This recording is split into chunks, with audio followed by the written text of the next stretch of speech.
This is the download from Sounds Profitable, the most important news from this week and why it matters to people in the business of podcasting. I'm Gavin Gaddis, and the other hosts are either sick or out of the country, so you're getting an Oops All Gavin episode. Lucky you. Today, I want to remind you the download is brought to you by Podscribe. Find out more at podscribe.com, and here's today's stories. Sounds Profitable's latest study, The Ad Bargain, debuts. Gary Clark Jr. gets the Rogan bump. Audio's symbiotic relationship with retail media. Advertisers sue Meta for allegedly inflating ad viewership. And more than half of US TV watchers go cordless. Let's get started. First up, this Thursday from Tom Webster, the latest study from Sounds Profitable, The Ad Bargain, is now available. The study gets its name from the inherent deal that an audience makes with ad-supported media. The media provides entertainment that the person wants, and in return they will give some attention to advertising, within reason. One big finding of the study is that less saturation equals more attention. As last year's The Media Moves the Message found, podcast listeners are less inundated with advertising than other forms of media. They're also more likely to subscribe to premium, ad-free services, consume less broadcast radio and TV, and the actual podcasts themselves are not saturated with advertising. Respondents to The Ad Bargain scored podcasting highest in agreement with the statement, "I am willing to consider products and services that after I learn about them on this media." 71% chose podcasts, while TikTok took second place with 70%, and both YouTube and Instagram tie for third place with 69%. Statistically, that might not be a large gap between podcasting and the next three options, but the gap does open up when comparing podcasting to network or cable TV, 60%, or AM/FM radio, 52%. And the advertisements podcast audiences encounter are working. When asked how likely they would be to purchase a product or service advertised on a given medium, 46% of TV users marked that they were either very or somewhat likely. YouTube scored 49% on the same prompt, and podcasting took the lead with 53%. A quote from Tom Webster, quote, "There is something else to note about this graph. In an era where people will tell you that they skip ads, that they find them annoying and avoid them at all costs, a majority of podcast listeners told us that they bought something because of a podcast ad. In other words, they told us that ads work on them, whatever else they may think." End quote. Webster's article ends with advice on how to answer buyers when they ask why podcast ads work. While there is something to be said about host relationships with audiences, sound quality, and any other number of details unique to podcasting, the data shows the most important part of the podcast advertising story is the audience. Their commitment and engagement to the medium is what fuels the ad bargain of podcasting.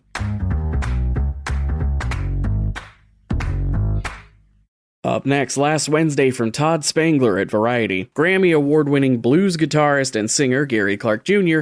appeared on the Friday, March 22nd episode of the Joe Rogan Experience. Clark Jr.'s episode made JRE history as he became the first musician to guest on the show and perform a song live in the studio, debuting a track from his new album JPEG Raw.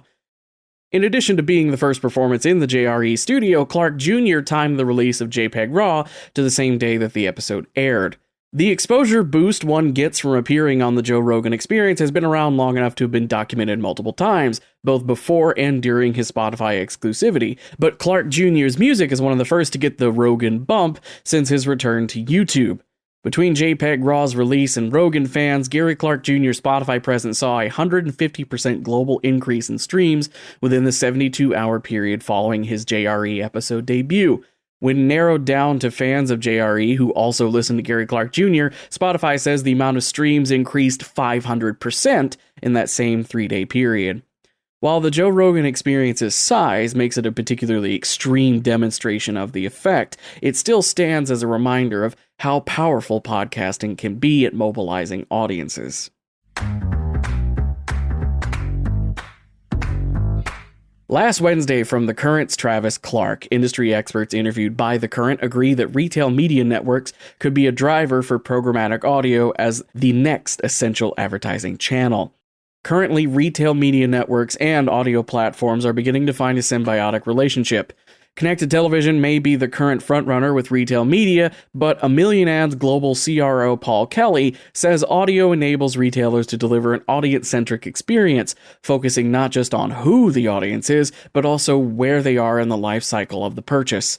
Meanwhile, companies like iHeartMedia bring brands to the audio world with bespoke branded podcasts that they produce while the brand retains the intellectual property. Steven Kritzman, SVP of Sales at SiriusXM Media, believes retail media networks getting serious about using first-party data is a big opportunity for audio as an industry. After all, podcasting is largely built on first-party data and good targeting.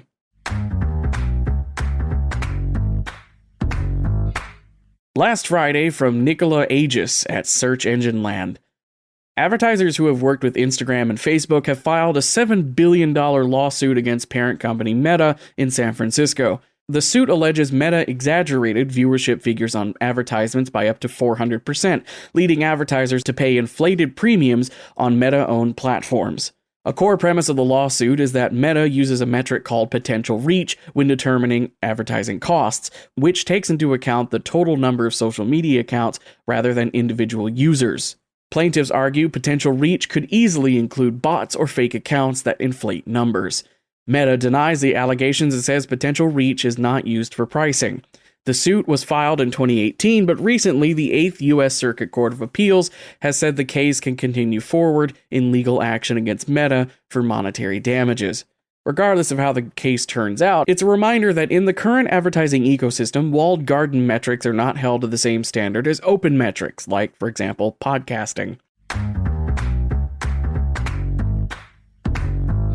And our final big story of today, over half of U.S. TV watchers have cut the cord. Last Friday from Brian Barwick at Marketing Brew. According to the Video Advertising Bureau's March report, the amount of people who have either never signed up for a traditional paid television service or have canceled said service reached 54%, up from 49% back in 2022. In response, streaming watch time is up, now accounting for 38% of the share of monthly TV time with respondents. More than 75% of streaming audiences use at least one ad-supported streaming service. Another 73% say they've watched a free ad-supported streaming TV service, also known as FAST, free ad-supported streaming TV. We have all kinds of initialisms here on the download. A notable increase from the 53% reported back in 2022. Streaming video is also proving to be popular with younger demographics, as eMarketer's February 2024 forecast predicts that 97.3% of US digital video viewers under the age of 12 will use YouTube this year. The more people go cordless, the more they'll funnel into services like Prime Video or YouTube, places that happen to have healthy catalogs of video podcasts ready to add podcasting to people's viewing hours. Finally, it's time for quick hits. These are articles that didn't quite make the cut for today's episode, but are still worth including in your weekend reading. This week, YouTube to host Creator Workshop. As announced at Evolutions by Podcast Movement last week, this is the first of a series of workshops. YouTube Podcasting 101 is set for Friday, April 26th at 3 p.m. Eastern Standard Time. Registration is free. Insights from Leaders at the Top by Stephen Goldstein. The piece transcribes Goldstein's 9th edition of his A View from the Top panel, a regularly occurring one at industry events, which gathers together industry leaders to discuss current issues in podcasting. And, quote, it's just going to be a competition of attention, end quote, Why Performance Marketers Are Shifting Their Priorities to Build the Brand by Kimiko McCoy. Performance marketers are working branded content into their routines for a more balanced approach, which could be good news for podcasting, as our industry is good at making branded content.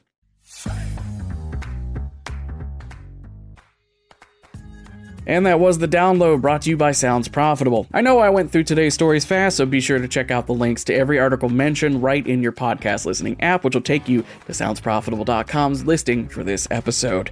Thank you for sticking around as I bring you the top stories you might have missed from this week.